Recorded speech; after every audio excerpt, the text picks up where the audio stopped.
Okay, super excited. Let's kind of restart. Let's see where everybody's going. So awesome. We've got a lot of getting back on track with nutrition.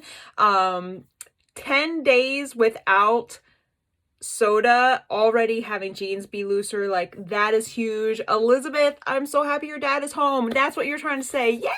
I'm so excited. These are great, great, great. So I want to just get right to the nitty gritty, and I want to talk about something that most of us at some point in our life will have to deal with and or know someone, whether it will be one of our clients or someone who we love or someone who's in our house, may have to deal with. And that is PMS and menopause. And this is something that has come up a lot for me recently with clients. Just that when PMS is coming, like, they feel like they lose a whole week or two of progress. So I thought this would be a great time to refocus. And I want to encourage you, all these tips that I share with you, all these things that I come on and talk to and share about are things that I learn in our nutrition courses. So it's something that I learned from either Autumn or Alana. And it's a great time to remind you that you own those nutrition courses for life, because you're meant to watch them more than once. It's not something that it's like once and done. You know, we don't wash our hair once and done. We don't brush our teeth once and done. We brush our teeth continually, right? We wash our hair continually. And that's why you own the nutrition courses for life, is that they're meant to be rewatched. And at every level of yourself, you're going to learn something new that you can then apply. And I guarantee you, even me, just rewatching them, 130 pounds down, rewatching them this last 2 weeks, I realized some things that I could make some little tweaks on that I had been missing or just forgot to do. So I want to encourage you that you can own them for life. You own them for life. They are meant to be watched and rewatched. So I'm going to start first with PMS. And I'm going to change PMS, and I'm going to change it to positive mindset strategies. So something that you may notice around the week or two before or during your PMS is increased cravings for carbs, sweet and chocolate, salt and crunchy. And there's actually some science behind it that I'm going to get into in my 7 quick tips. So you want to write these tips down. And even if you don't suffer from PMS or have any of these struggles, you can honestly put these tips into play for you as well. So don't worry, I got you guys. You guys are covered as well, not just the women. So the first thing to remember during this time period is not to fear the scale. The scale is going to fluctuate, and it's just something that you're going to have to be strong about. Don't let it mess with your head. Everybody's body is different. And so you may have 1 to 2 pound gain the week before. You may gain 5 pounds the day before, like I do. You may not have any gain at all. But unless you have the data, and this is where tracking on a long-term basis really gives you that data to help you. Unless you have the data, you don't necessarily know what is normal for your body. And so if you just randomly jump on the scale and you see it go up and you don't really realize that it's your bi-monthly cycle happening, you may let it take you down. And then, I don't know about you, but anytime I kind of feel down, I tend to then lean into silly foods and kind of back myself up.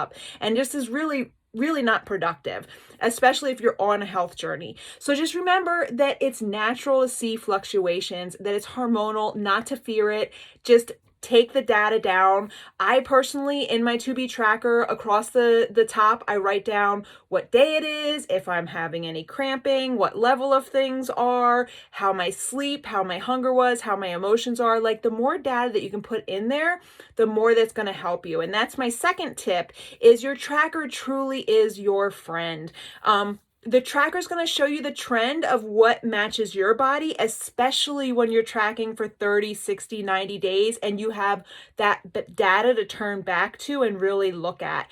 And I love putting in how much I've slept, how my hunger intensity is, what my energy is like. And it's something I kind of picked up from when I did the Ultimate Portion Fix tracker that Autumn did. She kind of has rate how much your intensity was in your workout, and I've added that to the bottom of my 2B tracker.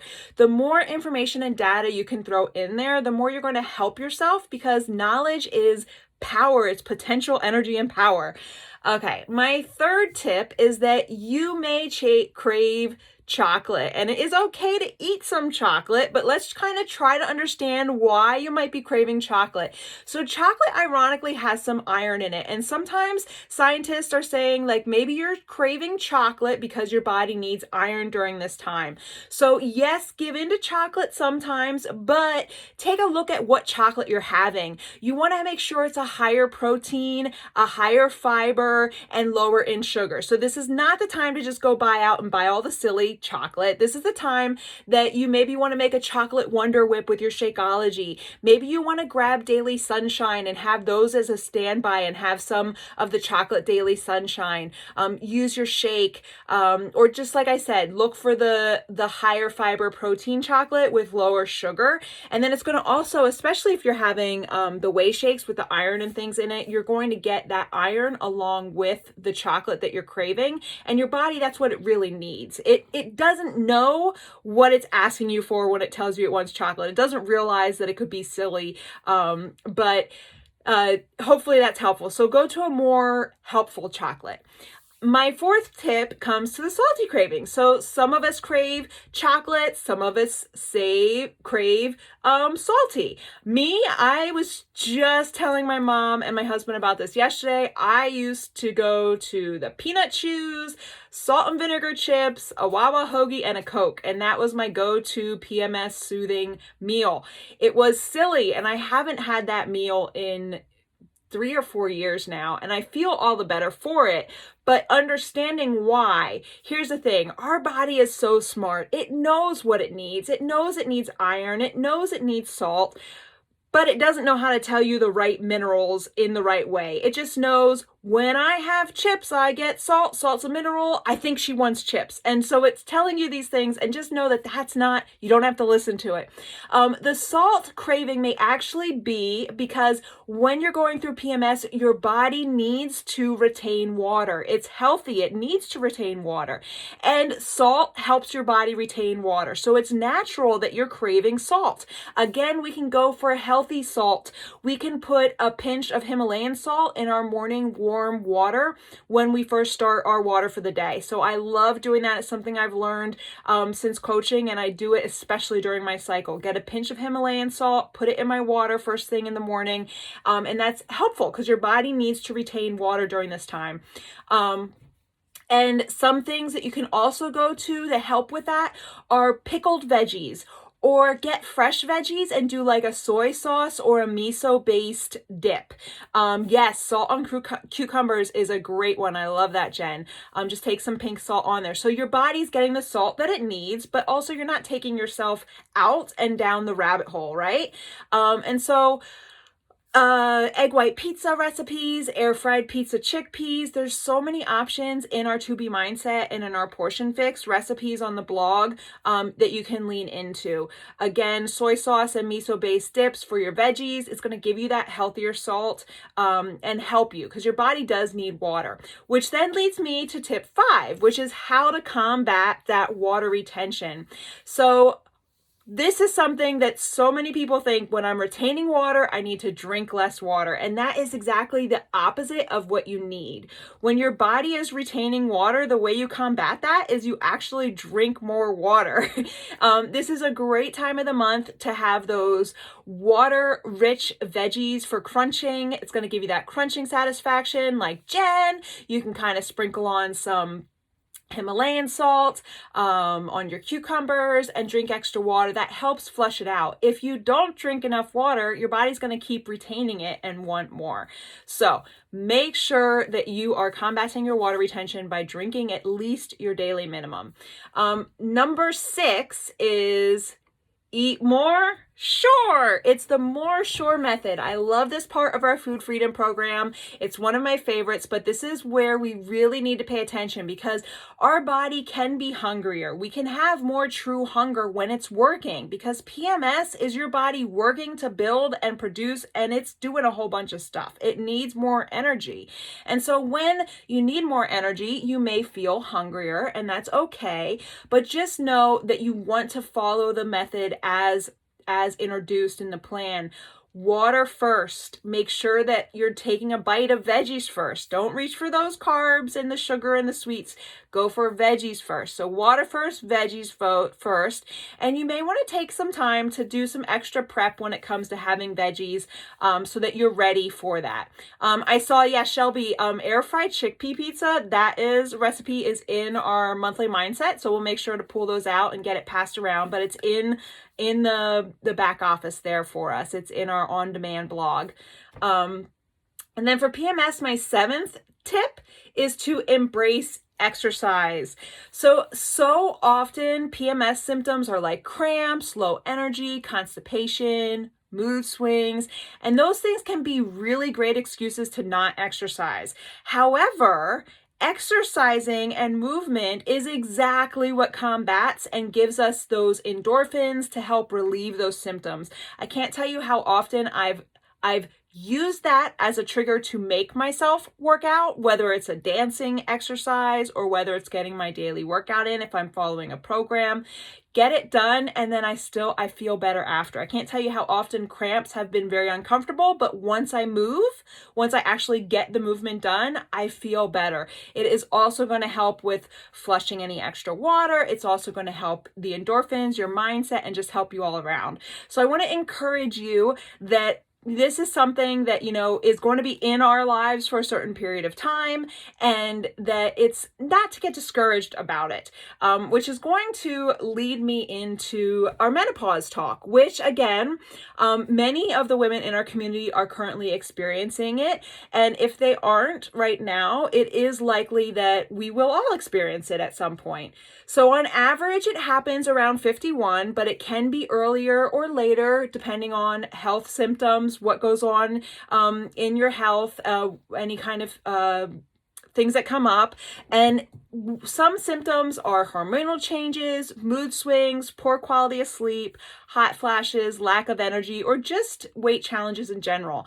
And it sounds kind of a lot like PMS, right? So we can feel like this is out of control, and this is very frustrating because it lasts for a few years instead of a few days like PMS. But I want to encourage you that it is part of life, and there's no point in taking the time to stress or spend energy on something that we can't control. Like it's going to happen, or it's happening, right? So if we put energy into fighting it or being miserable about it, it's just going to set us backwards. So at this point, when we are going through menopause, it's even more important to be proactive at managing our health and our weight. So I want to encourage you and thank you for being here.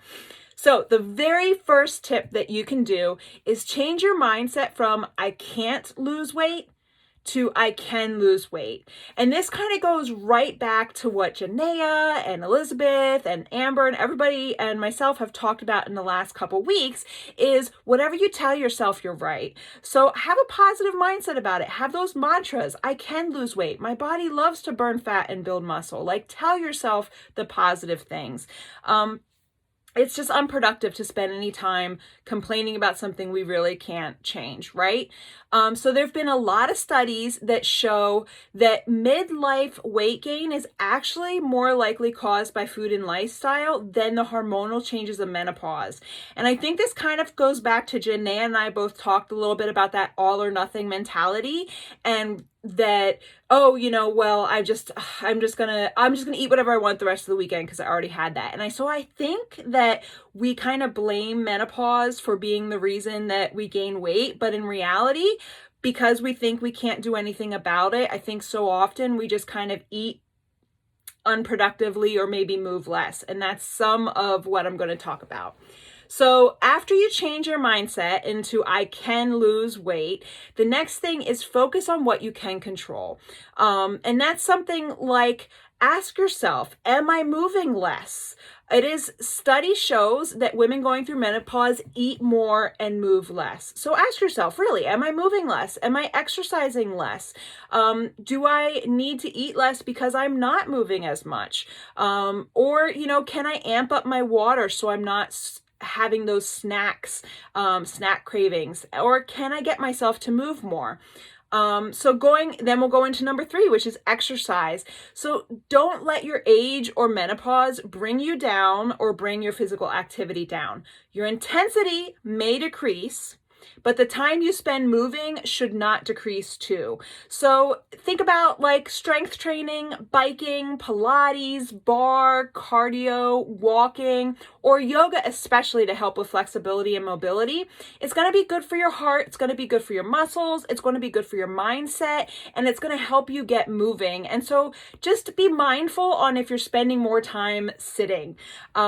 Tip number 4 for menopause is drink more water. Water is a very common thing, and it's crazy to me to think that so often our hunger that we think we have is really being thirsty, and that in America most adults are actually thirst deprived. I can't think of the right word right now, but most of us actually are dehydrated. That was the word I was looking for. So you may honestly feel hungrier or thirstier in the morning because of night sweats or not sleeping so well. So this is where, again, you definitely want to start that water early, first thing, and make sure at minimum you're hitting your daily water goal. But especially in menopause, it couldn't hurt to have more. Number 5, this is something to really pay attention to, is to evaluate your lifestyle. So a lot of people who hit menopause may be spending more time with family and friends, socializing more, and it's important to make sure you're integrating healthy habits into these experiences so you're not only focused on food and alcohol. This is something I talk to a lot of my retired women about. They're spending time with their neighbors and their friends and family. They're playing games, and it's often accompanied by desserts and treats and alcohol, and having these as daily splurges can really add up, especially when exercise tends to be lower. Not that we can ever outwork our fork, but it does make a difference in things adding up, and why you may think menopause is doing it, but really it's lifestyle and food choices. So something that you can do is get together with your friends for a walk or a bike ride. Or if you're going to go play cards or put a puzzle together, set out some tea, coffee, and a big veggie platter instead. Number 6 is just another reminder to watch alcohol intake. Again, traveling more, eating out more, socializing more is all very common in this demographic, and that can lead to additional alcohol. So just be mindful and have alcohol, water. Just kind of interchange your water cup for your alcohol cup, and think about adding in those 0 to low calorie mixers like seltzer, lemon and lime, and just be mindful that this is extra, and it can really add up on the tracker and on the scale. Number 7 is to remove temptations. Another thing that I talk to a lot about my grandmoms or retired women, is they tend to stock up on sweets and treats so that they have them in the house for their grandkids. And I want to encourage you that go into the big box store and stocking up on all these treats in mass quantity. You're probably the one that's going to be tempted in eating them more than the grandkids. And the grandkids love you for you. They love being around your hug and your smile, and they don't need all those things, those sweets and treats as well. So maybe get some treats in moderation, but also have some oranges and clementines, and make it about spending time with them and not about having the coolest, newest treat. Number 8 is track. When in doubt, track it out. Just really, you want to be mindful on what you're tracking. Track your symptoms like your night sweats or any emotional roller coasters that you're having, your energy level, how much you're moving. Track everything so that you can go through it with your coach, or so you can look through it yourself, right? And then lastly, this is for everybody. Focus on the positives in your life. Do your best not to get frustrated. Just trust the process. Yes, it may take longer on this journey than you anticipated, but enjoy it, embrace it. If you jump off the journey, you're not going to get there any faster, right? So take it day by day, focus on what you can control. And I don't know, I say if you want it done, make it fun. So I love that you're here. And I am just gonna say that was the tips that I have for you, hopefully to help you address your PMS or your menopause for you or your clients. And I just want to check the chat. Does anybody have anything they want to add before we get ready to jump off and enjoy the rest of our Sunday? Bethany had one, and I know that it's one that's near and dear to your heart, for a spouse that can't stay away from the sweets and the junk food and keeps bringing them in the house. I love it. So I can give you some of my quick tips of how I set my house up. My husband makes cakes the size of my oven, like literally the size of the oven for no reason. I've done stories on it. I've done posts. If they're the cakes are this big, the size of my oven. I will admit sometimes I have them. He's made 3 of those cakes in the last 6 weeks, and I've had 1 piece in 6 weeks. Looking at it almost daily. What I do, and the only time that I had 1 slice was honestly because it wasn't hiding and it was in front of me. I came down to the kitchen and I was like, oh, I'm gonna have a slice now. But probably if it was hiding, I wouldn't have had it. And so I like to play hide and seek, is personally what I do with all those food. So his big cake, I keep it in the oven. And when I go down and I see it's out, I put it back in the oven. I also have a little love affair with peanut butter. I could totally sit with a jar of peanut butter and eat spoonfuls of it, just because, it's good for you. You can get a teaspoon of peanut butter in every couple hours, right? But what I found is out of sight, out of mind. And this is where Alana's To Be Mindset tips have really freed me from food controlling me, because she showed me how to set the kitchen up for success. So what I do is I put my peanut butter behind the jalapenos in my pantry. That way I have peanut butter. If I'm going to make apple nachos, like dice up some apples, put some peanut butter, maybe a couple chocolate chips on it or something like that, I can, and I know where it is, but I'm not looking at it every time I open the pantry. I also have a cupboard that's just for me. So if you go down into my kitchen, you will open the first cupboard. It's got my Shakeology, it's got my collagen, it's got my Optimize. It has everything for me right there, so that when I'm opening it every day for my Shakeology, I'm not also looking at all the other stuff. Same thing, if there is any granola or oatmeal or chips or snacks, I hide those at the back and the very top. My husband also likes to have soda in the house, which is something that I used to drink 3 to 5 cans a day. I haven't had maybe 10 cans a year, maybe the last 4 years, like hardly at all. But what I do is there's a cupboard on top of the oven that's like a really small cupboard, and you have to stand on your tippy toes. I take out the dishes and I put the cans of soda behind it, and then I put the dishes back up. So I know where it is, he knows where it is, but it's not their easy access.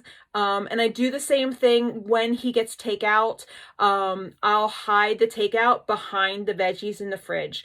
I always have fresh fruit sitting on the counter, so I see it first. I always have water. I have a half a gallon jug sitting on the counter, sitting out there, so that I see it first when I walk in the kitchen. I also have my tracker right on the counter in the kitchen, so that I can track and see and be mindful of where I am and have that focus when I come in and out of the kitchen. So really it's about setting it up, setting your space up for success.